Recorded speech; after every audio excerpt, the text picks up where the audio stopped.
Well, hello. Welcome to the next episode of Totally Rewarding Chats. I'm here, Paul Reiman from Novo Insights. Sean Luitjens, our normal co-host. Say hello.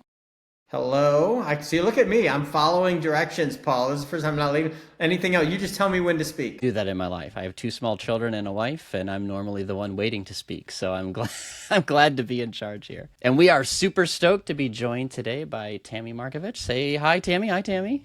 Hello, hello. Glad to be here. Yeah, thanks for joining. I'm sure you're looking forward to listening to yourself on one of your commutes to Michigan or to Detroit at some point in the future. But Uh, so others can get to know you. Why don't you start with introducing yourself? Tell us a little bit about you, your role, and so we can get to know you a bit.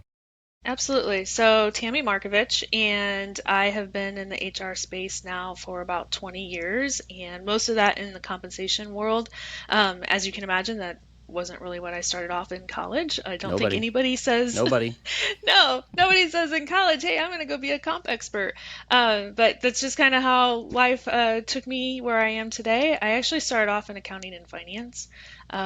Worked in finance first and then accounting, which is also kind of backwards. Um, and then there was an opportunity to jump over into HR where I led total rewards in the HR space. And then after that was really, I've been in the public sector, the publicly traded industry since, so mostly in manufacturing. So yeah, it's been exciting. Do a lot with executive compensation, broad-based compensation, and currently I work at Masco Corporation, which is out of the Livonia, Michigan, which just outside of Detroit. As Paul mentioned, I actually live in the Grand Rapids area, so I make my jaunt over on the east side of the state now and again. And we were just talking about listening to podcasts on our journey to do that, and how Exactly. return to work has enabled some people to get back into the podcast exercise, I guess you can say. That's right. Where for those of us who've been working at home, we kind of miss out on that. Yeah, Wow. yeah. So they need you in the RTO marketing department because you now have this unique opportunity to get educated during the thing. That's the spin, right? Is the positive Yeah, spin. Out of yeah. that whole bio, the one thing I'm curious about when you made the jump from accounting to HR, you said the opportunity. You say that now, and I believe that. At the time, did you was I'm curious. At the time, did you say, you know what, that would be cool. Yeah, it's funny. So at the company that I was at, both finance and accounting reported to the CFO as well as HR. So it was kind of a unique situation where I had the CFO in my corner, whether I stayed in accounting and finance or whether I went into HR. And I sat down with her. I'm like, hey, this is an opportunity for me. I kind of like the idea of being able to use my, numbers, knowledge, and comfort with numbers in the HR space. And she was really like, I don't know, I really want to see you as a controller. And I'm thinking, I'm never going to be a controller. That's not where my life really, I can see myself. So she supported me going over into the HR space. And the HR leader there was like, hey, I know who you are. I've worked with you from, the connection between accounting and HR. I can teach you HR. So, it was someone that took a chance on me, and here I am, Yeah, that's 20 years great. later. Yeah. That's Now, great. It's amazing how many cool stories start that way with people being like, and we'll get to the speed round, Paul, but the interesting concept of sometime talking about in TA, do you hire for aptitude and attitude over experience and current skills? Absolutely. And so, here's a cool, success story around, got the right attitude and aptitude, and I can teach you the rest. It's all good. yeah. I'm also look. Nobody chooses compensation. Compensation chooses you. So sometimes it's just a natural sort of fate Yeah. finds its way to get the right people and because nobody grows up, it's the loneliest table at the elementary school career day is the comp Yeah. analyst, right? Yeah, nobody I agree. nobody You does try to that. make it as exciting as possible, but I have two teenage daughters, and neither one of them were like, yeah, I'm not doing Yeah, HR. exactly. People ask me that a lot. Which kid's going to take over your business? I'm like, I don't think either have any interest in doing what I No, do. no. So They're did like, you I put a can't do sign it. outside with two teenage daughters that you're recording a podcast to keep them quiet and everything? Because you might find that might be a solid thing to just leave out there. Maybe that's a great idea. So I'm actually hoping that because the one's in college, so sophomore at University of Cincinnati, so go Bearcats. And the youngest one is still in high school, and yes, so should come barreling through here. I'm hoping after our podcast is done. Well, We'll you can see. tell her if she does, you can turn around and say, between Paul and Sean, you have about 15 seconds to exit before you're TikTokable and not in a good way. Oh, So, I trust me, when I said I was doing the podcast, I described it to them as I am now an influencer. So Oh, that's a language they speak, right? that is a language they speak. They There both you rolled their go. eyes at me, but whatever, I don't I care. mean, resume bullet point right there. You are now a total rewards influencer. Yep. I love it. Well, we know each other from the World at Work Advisory Council. That's sort of where we sort of first got connected. So our speed round is going to be there's like one little work thing, but other than that, it's really more about you. So it's personal preferences. Like what are you a this or that style? We'll give you two choices. You pick the one. I'll start with the work one. Are you a compa ratio or a position and range person? Ratio, science, numbers. That's where I live. Position and range is numbers too. I don't Yeah. know. I just think, the thing is, I'll just leave it. This is the speed round, Tammy. No one outside of now you're truly a comp person because you can't talk to normal humans in the term comp ratio. That's my I do I'm okay with it one on one, but I think it's not hard to communicate. But it's interesting how many people really like There's that. some strong opinions in this Strong space, Yeah. that's for opinions. sure. Yeah, I didn't think it was that big when we started that question, actually. I thought it'd be like, I don't care. That's not generally the answer. Yeah. Now I'll say the storytelling needs to be different than compa ratio, right? So compa ratio Exactly. helps us to decide what story to tell, but talking compa ratio to the employees is not going to be helpful either. That's exactly. I'm Yeah. 100% there. That's why I'm more of an it depends guy. But I'm with you. Coffee or tea? Coffee. Like all day. We've talked to a lot of people who flip. They start coffee and then flip. But you're like a all Yeah, in coffee. to that point, I had iced tea yesterday. Yeah, So, yeah, it's it's on my desk coffee right every now. Yeah. day. Yeah, exactly. I like that one. It's coffee every morning, get my day started.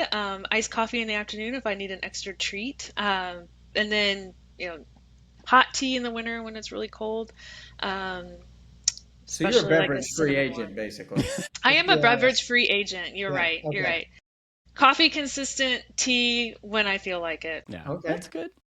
That's fine. Um, this is the one that tells you if you're on Team Sean or Team Paul. So you've got a free weekend coming up. Is that going to be spent sort of in the woods in your camper in a tent or at a nice seaside beachy hotel? Okay, so weekend event would be camping. Ooh, we have a Team Yes. Yeah, All Sean. right, Paul. Yeah, Team Paul. Sean. But you've stopped a long run of posh lovers. So I I'm do very love very my glad to have you beach, here. but I want a beach longer than a weekend. But if I can do a Oh, quick okay. There we weekend go. getaway, No, no, no more talking. Don't talk on this anymore, Tammy. I'm taking the W. Yeah. take the W because Yeah. I own a camper, right? So that Oh, automatically puts me in your boat. So yes, all right.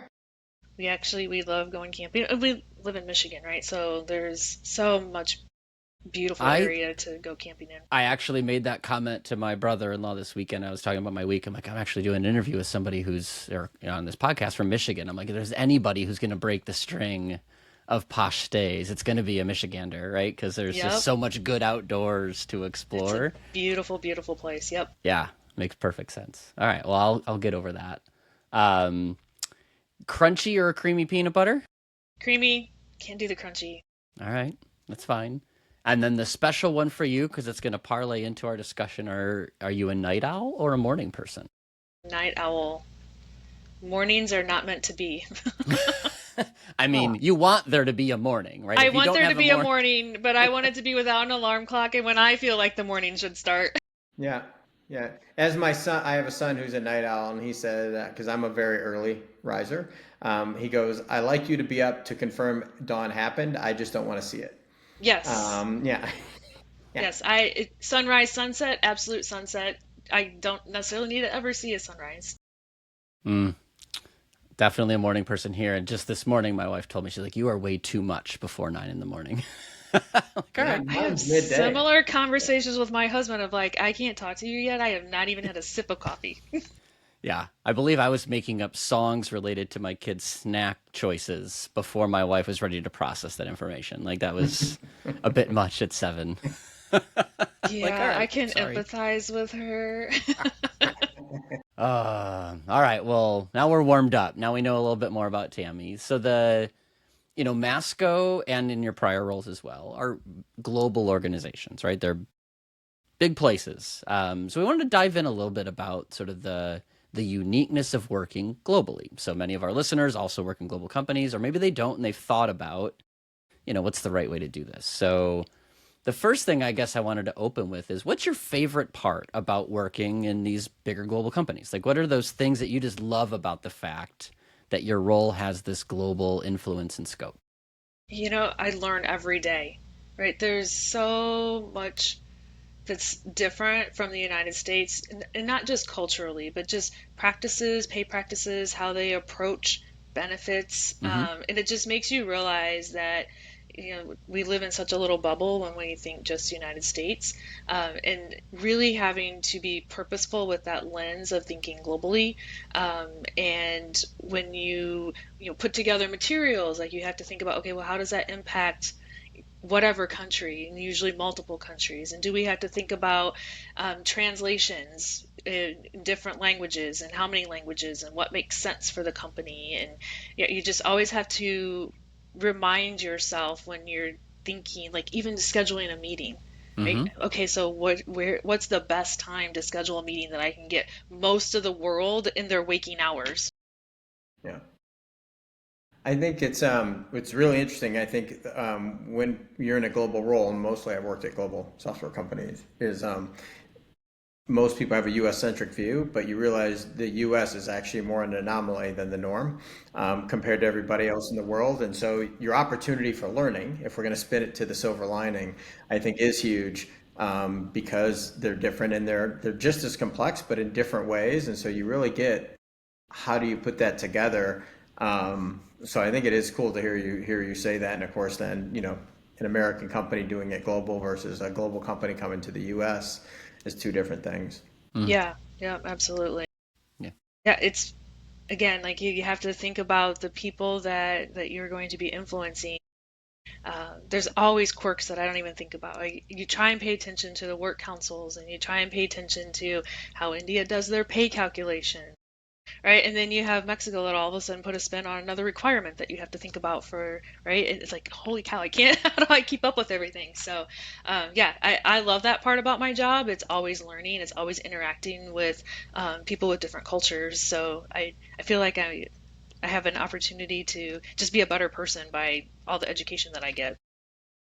I I always loved um, how local global really becomes, right? So, I'll pick on China just because Tammy, you and I had a conversation about China not long ago. Like, China's a big country, right? And from the US, sometimes it can feel like one thing, but it's Yeah. not. Like, there's many quite diverse and varying circumstance of cities and, educational distributions. And like, it's just as complex, if not more complex than the US. So we oversimplify to a country sometimes, but Well, Europe, really, I think, Paul, oh my Europe, gosh, yeah. I like to jokingly remind people, as an American, I do know that Europe is not one country. Because, Right. that a lot of people will say that, like, hey, we have this thing for Europe. And you're like, how often have you worked in Europe? Because each one of them is their own thing, right? And super complex. And yeah, that's a great example, Paul, China, because China, people just forget how many cities are bigger or the same size as New York City there, and then how remote is in China. And it's a crazy place to figure out. Totally. Or even like UK, as just because I had a recent example of this. Like, London's big within the UK, but for manufacture, and I actually don't know if you have locations there, Tammy, but like the manufacturing isn't always in London. And if you're in, you know, outwards in the country, like, how do you even get data for that? Like, it's a whole unique challenge compared to, we know how to do that and think about that in the US, but is there data for Loughborough, UK? Like, that's harder to find than And the answer is no, there really yeah, isn't, right? You have right. London and you have everywhere else, and you kind of just put the premium on London, and Hope for the hope best, you get it right? right. That's right. Yeah. So let's flip it then. So, like, other than just the obvious, like, what are the hardest parts then of working? What are some of the unique challenges you've experienced that are like you love it, you learn all the advantages described. Here's what you have to sort of manage in that process. So, what are some of the hardest parts? For me, it's not as simple as language barrier because many of the people that I talk to are very fluent in English. So it isn't the English to whatever language barrier, it's the interpretation of the words that is a struggle. So, for example, we have at Masco, we have a very large subsidiary that sits, or a business unit, I don't want to make them mad, a business unit that sits in Germany. And we spend a lot of time talking through compensation, and we just had to go through this exercise of the bonus programs and how they define who's in the bonus program versus how I define who is in the bonus program. Like, you can't articulate that in an email. Like, you have to have the conversation with them about, okay, when you say management board, right? Because again, they use different language. Like, they have a board that's their C-suite. They don't call it C-suite, they call it board. And those are a unique group. And then there's the people below that, but they have different definitions than what I have as a definition. So it's pick up the phone and have the conversation with them. You just can't catch the meanings when you're doing emails. It's I used to liken it to the first meeting when I was in mobility, and you're talking to people across the world. Um, that you have to have the kindergarten meeting where you match the boxes on both sides, Yeah. and so you're like, what do you call the person that's leading? The managing director there. What is that here? Because we don't have, that's the one that I always use as example. Oh, Is like, we don't have managing absolutely. directors here. If you said, hey, Paul's the managing director of Novo, they'll be like, what is he doing? Right. And so that to me, I agree 100% because then the amount of time that gets wasted if you don't have this kind of, for lack of a better term, a remedial meeting to be like, are we speaking literally the same language? I like the way you put it. It's almost like another language that you have to make sure that you have the translation in place for so that you can then productively sit down and really be talking about the same thing. Right, because we're presenting this to whomever, right? So if it's a leadership team, it's the board, like whoever is being presented this data, it's so important that we're speaking the same language of how we're defining the various levels so that if questions come back to us, we're not having the, well, that's not what I said, or you didn't tell me that's how you meant it, right? So we have to get all that out before we move forward with any sort of presentation or assumptions that are made about the programs that are in place. Does that take your team? I'm curious, like you, it's an ongoing thing. So, what percent do you think it adds to the amount of work you do? So there's the complexity on the math side, but then there's this actually communication piece to management. And I would, argue too, if you have centralized HR somewhere, a core central thing, you have to push it back to employees in a manner they understand as well, or hopefully understand. Yeah, so it's building that partnership really. So that's something that I learned early in my career. And again, it doesn't necessarily matter if it's country or if it's even within the US. It's having those partnerships and building those relationships with the various stakeholders that you work with. So, finance and compensation, finance is your best friend always, right? They talk numbers, are a great team member to just bounce ideas off of. They'll come at you with a different sort of perspective, and you get that internationally too. So I have a rapport already built with my Germany team, so I do have that ability to be like, hey, do you have 10 minutes and we can talk through, hey, this is what you sent me, I just want to make sure I understand as I present it, this is what I'm looking at, I'll send you what I have, double check it, make sure it's right. It takes us 15, 20 minutes and we have it done. But to your point, if I didn't already have that relationship, it could take days, right? Well, they don't know who I am, so they're not going to take the time to come talk to me. So it's truly building out those relationships. Hmm. Yeah. I all of my operating roles were global, and I was surprised when I took them because I didn't really work that globally before then. How much the world expects you, particularly as an American, to be U.S. centric, and to sort of prove to them, like, no, I actually do get that the world doesn't revolve around around us, and I get that it's different. But it took a lot just to convince people that, like, no, I'm serious. Like, I'm not just playing lip service to the fact that I get that Germany's different. It's I want to understand How is it different? Help me understand what needs to be done. Like it took a long time in every organization to build that trust that I wasn't just, hey, I'm here from America and I'm going to tell you what to do. Yeah, no, you're absolutely right. And you, again, you have to pause yourself when you're speaking to the international teams, especially for the first couple of times, because right, they catch that dumb American very quickly. Yes. That first impression is key, and you just have to be very conscious of how you want to present yourself and articulate your questions and your right, getting to know you. I actually had the privilege of my first true global job. Our international headquarters was in the UK, and the HR leader there was of mentor in stage of her life, and I could call her up and be like, okay, I don't want to sound like a dumb American, but how can I say this? And she'd be like, oh, this is so fun, right? And I get off the phone and I'm like, oh, she said I was brilliant, like right. So I had that comfort and a great mentor that let me be dumb in front of them where it was safe, and then would walk me through like where I misstepped and how I can articulate the story better and how I can better relate. And so that, I mean, that was life It's altering for interesting. me. Whether it's anything else, like from a mentoring or just anywhere else you go, I generally am, so it's probably easier for me. But acting like you're the dumbest person in the room is the way to go. And the words "I don't know," I think not enough people exactly do this and be like, There's 100 and whatever, 200 countries, however many you're doing business in, like all that." It's okay to be like, I don't know how they all work. I just got here. Like, help me out. You guys are experts. You know what's going on. Educate me, and then just sit back and listen. And, because I don't think enough people do that. They just start going, and you're like, it truly is crazy. I mean, even if you do like the first global thing I did way back at Mercer and benefits. So you can imagine I'm an American and I started at a Doing global benefits benefits. place, and you're like, wait, what? Like I was like, wait, wait, we're not just different. We're like really different. And then every country's different. And like there's so much to do. And so you just sit back and listen to how they operate and how they position things. And it is truly amazing how they've worked the problem in so many different ways. Yeah.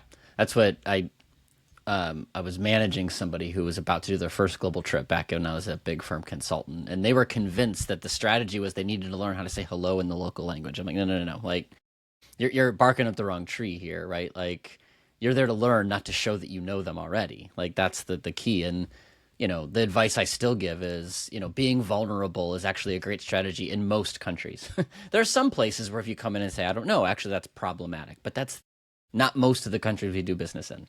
Like to walk in and say, help me understand is always the best answer, and embrace that, right? Like just own the fact that you aren't the expert yet and let them in country people be the owner of the expertise. And, the faster you can get to that level of trust and understanding, like I'm going to bring some content knowledge. You got to help me localize it. Like that partnership is invaluable. Like that's the secret. And, for sure. Well, and I think the part on that, Paul, is like just like comp in the U.S. You read about it, right? And you can read about what might be the statutory requirements in the UK or might be the statutory requirements in Belgium. Like you can go over there, but we all know the practicality of what happens on the ground and how things actually operationally, functionally get done with Yep. the amount of time they have and resources is not one and the same. And so you can learn way more. It's book smarts versus street smarts, and you've got, they have the street smarts in all those places on how things actually get done. Yeah. One thing you mentioned on their favorite parts, right? The learning about the different things. You mentioned like, look, countries are different. They tax things differently. They regulate things differently.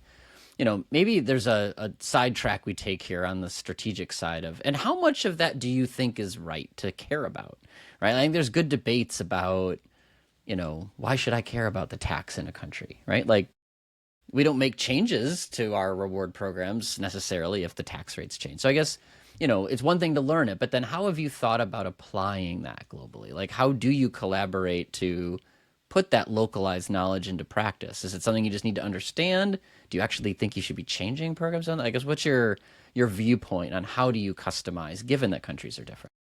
Yeah, it's like anything else. You need to know enough to be dangerous, right? So you create any new program, you what could you trip on as you're creating the program? And honestly, as you were talking about, the one of the first things that I thought of was promotions and paying. I'll say promotions in the UK, right? You're like, they're basically the same as us when it comes to pay increase percentages. So you would think the same with promotional increases until you realize that half of their promotion is consumed in taxes.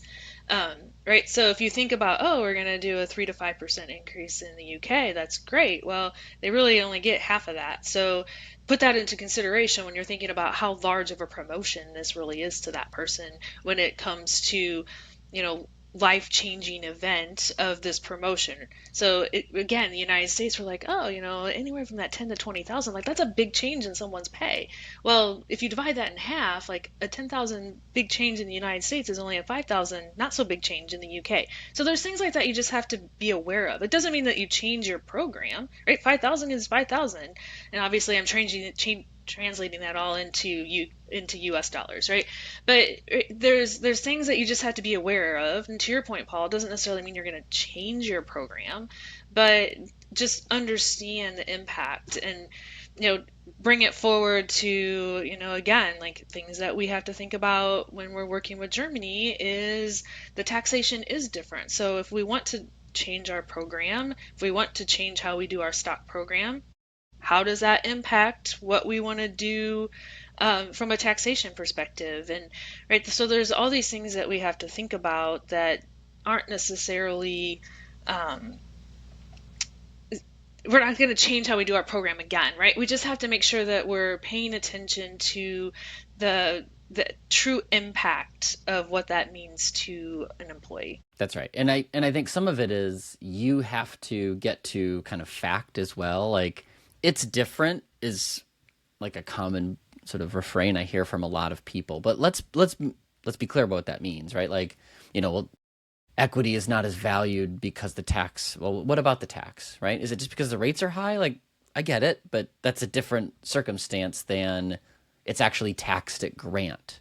Okay, Yeah, that's a different Right. animal because now I'm Right. cutting check out of pocket, right? Like, okay, that's a design thing we need to talk about. yeah. Whereas it's just not worth quite as much because that country has a different social tax structure. Like, that's a different. So you got to get to the why. Like, what's the Yep. specific thing that's different that makes you really need to debate? Right, and that's exactly what we would look at. Again, I'm going to Yeah, pick on stock just because that's something that you it's look easy. at annually, right? And you're paying attention to what's happening. Like, were there any regulations that changed in the other countries? So that's hard too. You don't always know that. Hey, I'm gonna, because I keep picking on Germany. Oh, Germany changed their tax law, and now they have to pay taxes at grant, which, by the way, is not what they did. But right, like you have to just pay attention to those things that don't always hit your inbox and you don't hear it in the news because it's not within the United States.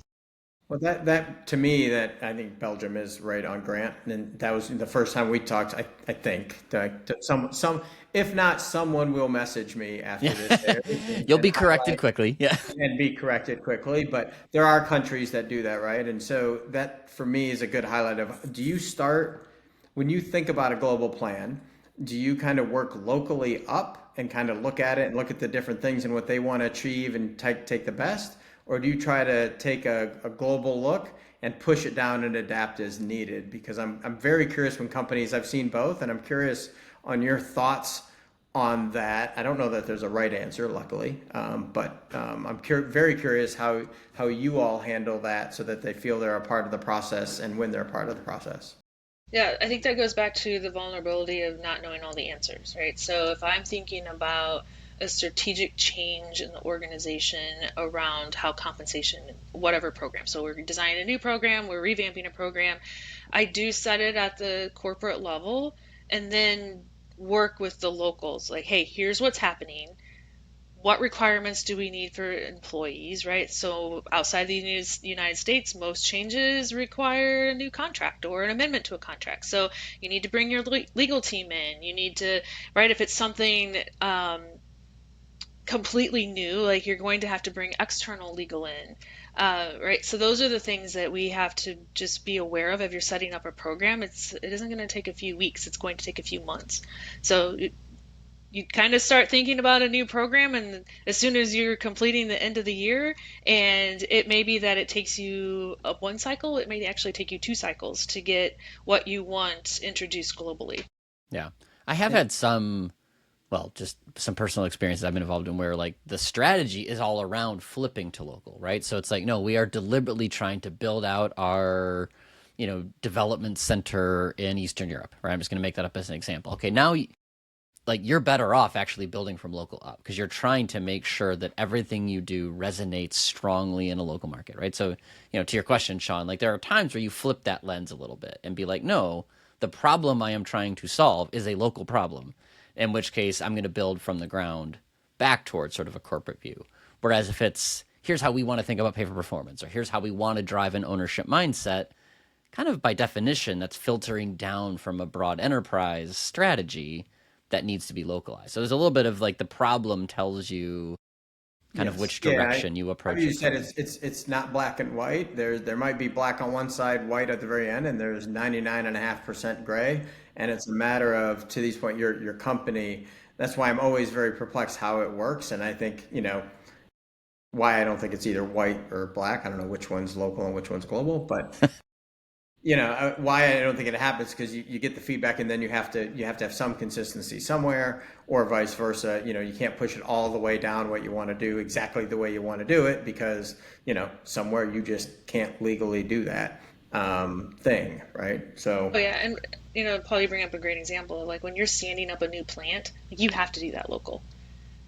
Right? You need to make sure that you bring in the appropriate resources from a regulatory and compliance and best practice, right? So you're working with, again, some external legal, you're working with external compensation experts that are from the local area to help you stand that up.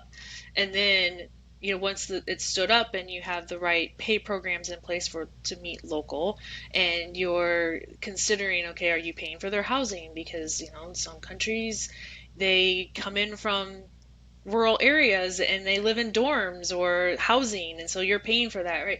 So that's part of the local experience. And then you're still at the headquarters, you're setting the strategy of how pay programs may operate, and then yes, they're putting in the local spin to make them Sure. competitive in whatever market they're in.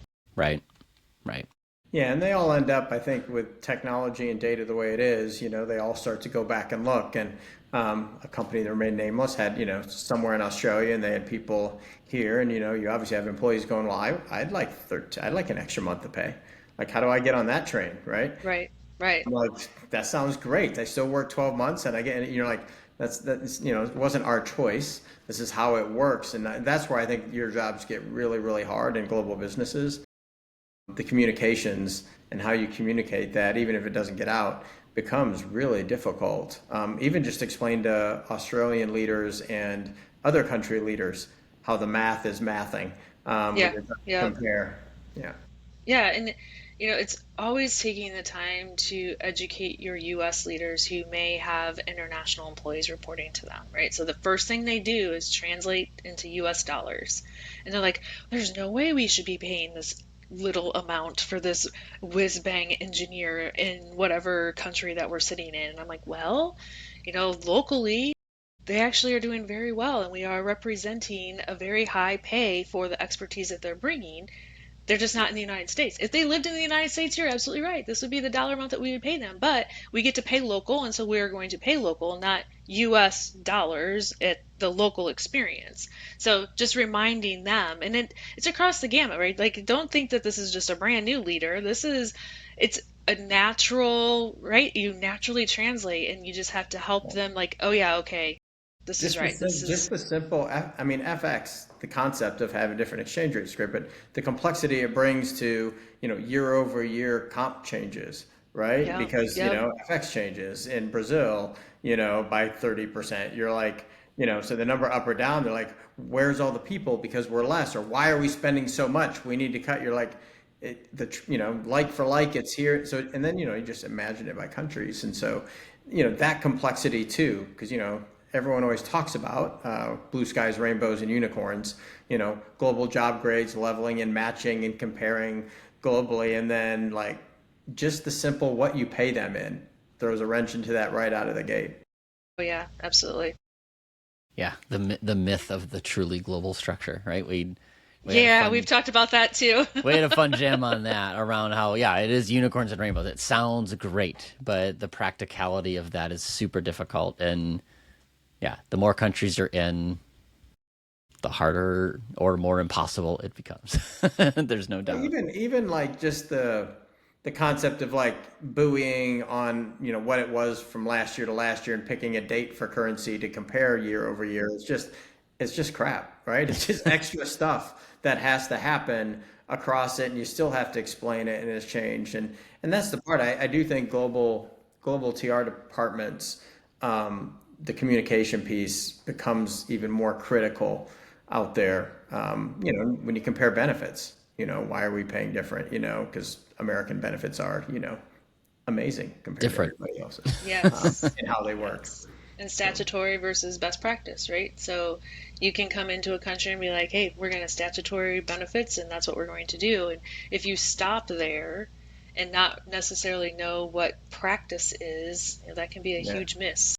Yeah.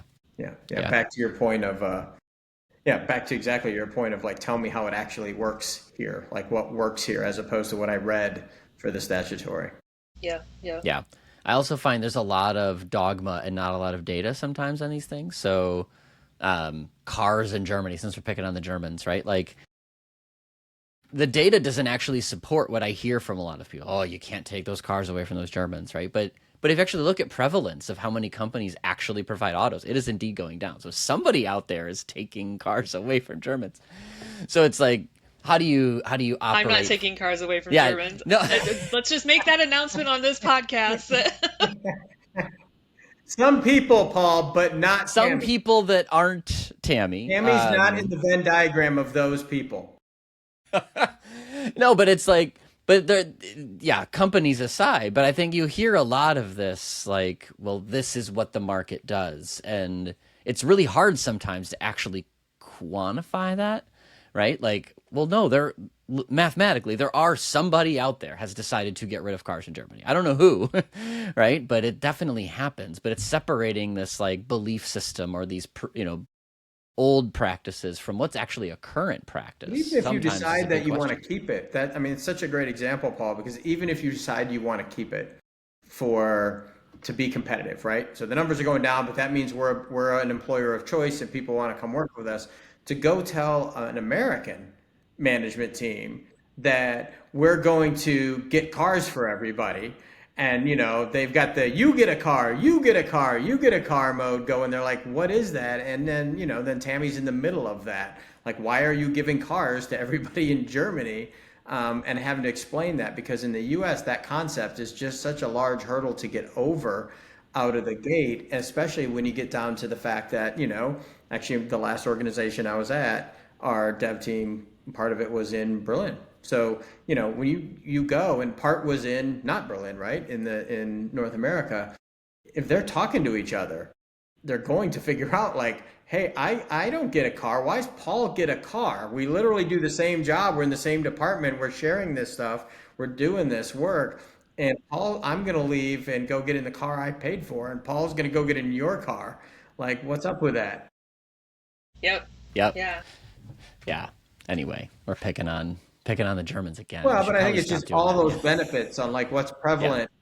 What's prevalent is That's such not an unique to interesting Germany thing. too, right? Like there's lots of countries that Oh, every country has their thing that it's like, wow, that is unique, right? And it's just a question of how do you manage that uniqueness? Like it's everywhere, yeah, right? yeah. The statutory minimum increases in Belgium, the way they package salaries in India, do you communicate in monthly versus annual or weekly term? Like there's all these like there's a Right, big table right. waiting to be created about like how does this country think about it? And Well, but if you roll that all up, and I think, kind of bring that all together, Paul, how do you then compare and say we want to pay we want to be somebody who pays at P70 globally? I don't know, pick something for these roles, right?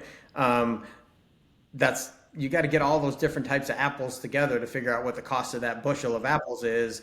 And my makeup of Mac apples, Granny Smiths, and Gal apples is different to get to that bushel to figure out that it's pretty equitably, we're kind of where we want to be in each place. And again, it gets complicated fast in these global places. And it's so important too, right? There's so many different levers that you can pull from a total rewards perspective, and you really have to make sure that you're looking across the gamut of what you provide before you make an adjustment to one of those levers. Like, oh, well, we're not quite as competitive as we want to be with this lever, not paying attention to the three other levers where you may be more competitive. I get this question a lot around retirement and base pay, right? It's particularly outside of the United States where you could contribute more into their pension plan, and but if you do that, are you being over competitive in the total package, right? So there's just all these levers that you have to make sure that you're looking at before you make a very narrow decision around one particular benefit that you may have fallen behind on because you're way more competitive in other areas. The red, yellow, green, right? Going through the red, yellow, green of your benefits. Yeah. I know One, oh, cognizant, a little cognizant of time, Paul. What is the best part was learning, but of all the functional, I don't know how to put it, the functional things, tactical things you do, what is kind of the hardest one you find globally? It's Paul and I have kind of talked about this too. It's like staying competitive with pay range structure and trying to have a true global job framework, right? Because we say it doesn't matter where you sit in the world. If you're an engineer, you're an engineer, and we want to make sure you stay competitive, which sounds great. But then as markets move in different ways and as engineers may become more competitive to obtain in different areas, like how do you really maintain that structure on the go forward? Like you did it once, it looked great, and then you kind of get topsy-turvy, and so how do you make sure that you stay competitive in all the locations that you operate? yeah. And what makes it particularly hard is what might be true today might not be true tomorrow. Like engineers are an extraordinary premium in the US, India, and a few other places, right? Let's just go with that. That may not be true in a few years, right? AI, the robots take over, all of a sudden coding is cheap, right? And if you've built your structure assuming there's a difference, well, now how do you navigate that? Or the opposite can be true, right? Finance and HR people are largely synonymous at a given level. Pay rates aren't drastically. Wow, I made up a new word. Drastically or dramatically different. But that could change, right? What stops one of those functions from becoming more or less a premium in a given place? And now you've got to find a way to solve that. So, it's not a set and forget kind of situation. Like you need to know, how will I maintain a global lens of work with local competitive pay, knowing that the markets will evolve, right? Something's going to change over the course of, some shelf life, 5-10 years for sure, but maybe even 1 or 2. And that's what makes it so complicated, is what sounded great at implementation may not feel so great 2 years later because Yeah, all of a yeah. sudden the environment changed on you. I think what's interesting about that is if you're an American-based only business, being American, is you anecdotally can have a feel for when that change is happening because it's the country. Whereas if you start to get in multiple countries, back to the beginning, Tammy, your relationship, you can't have an anecdote. I don't think. I think it's very difficult to have an anecdotal feel of the economy when you live in the U.S. of what's going on in Eastern Europe or somewhere else. And so those relationships, I think, become really important and trusted so that they can call you and feel like they're not whining. They're actually telling you we've had a different, like things are changing here, not at the same rate. So kind of going back to that relationship piece, because I think it's an impossible to not be a team. You got to be a team Yeah. player in the global Yeah, environment. Yeah. absolutely. And Paul and I were talking about China, right? So, and it's really because we've changed our business model and our expectations in China. It's derived, right? It didn't start off that way, but as a new HR leader came in and we were building our relationship, he's like, "Here's some observations that I've had." And I'm not the comp expert, but I've had enough HR experience that there's something off.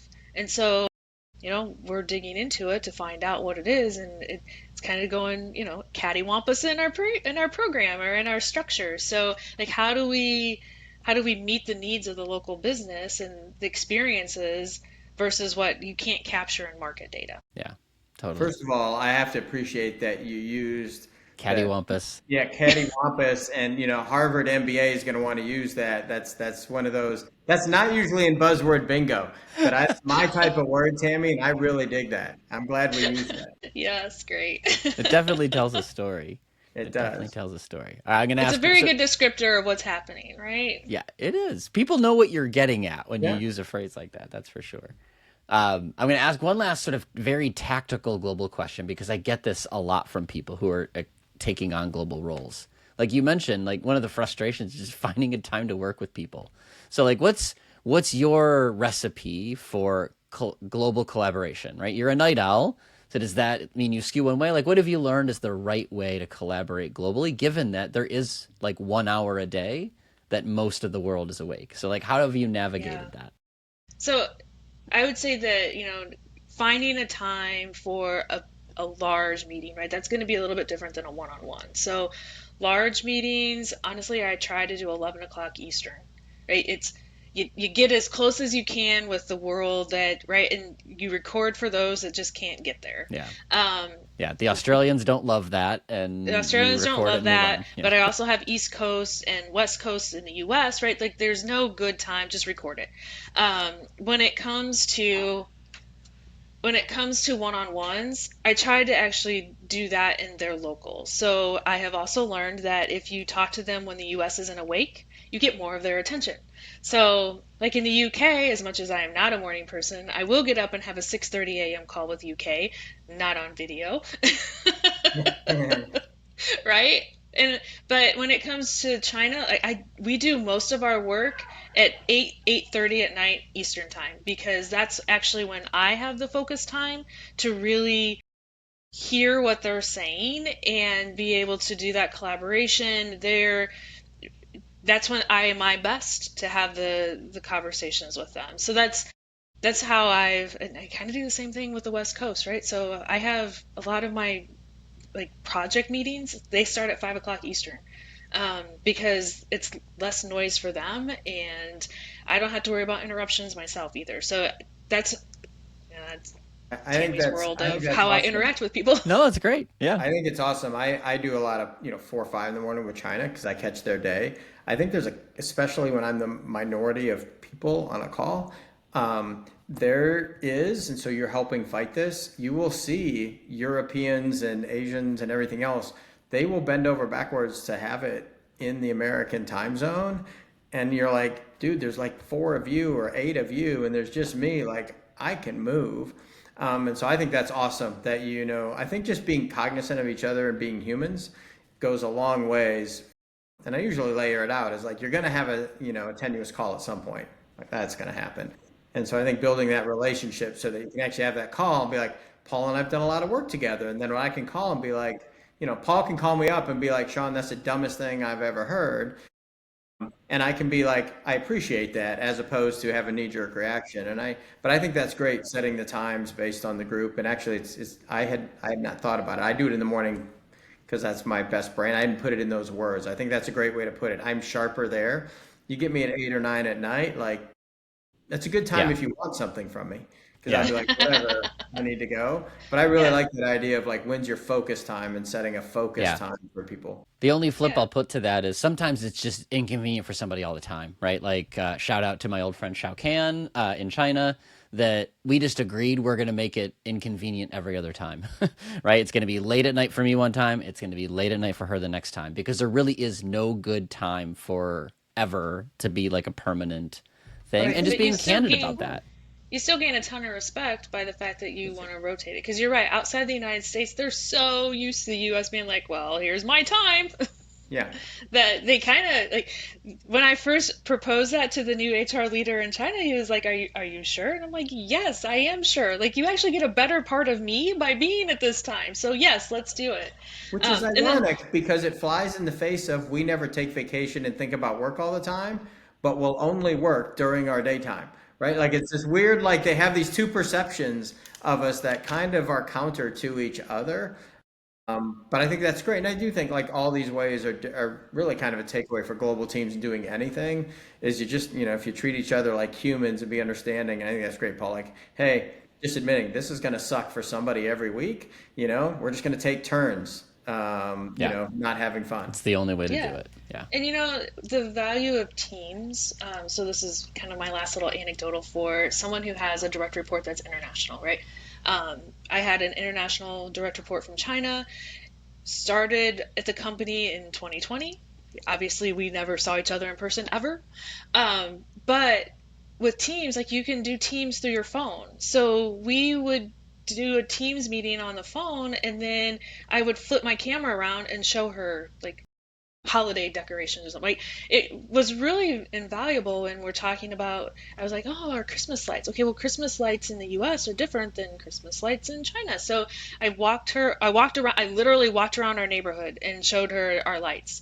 And then when it came to Lunar New Year, she did the same thing. She went out to her square and was showing me all the lanterns. And it was like, you're right, you felt like you knew each other in a different level, even though we never got to see each other in person.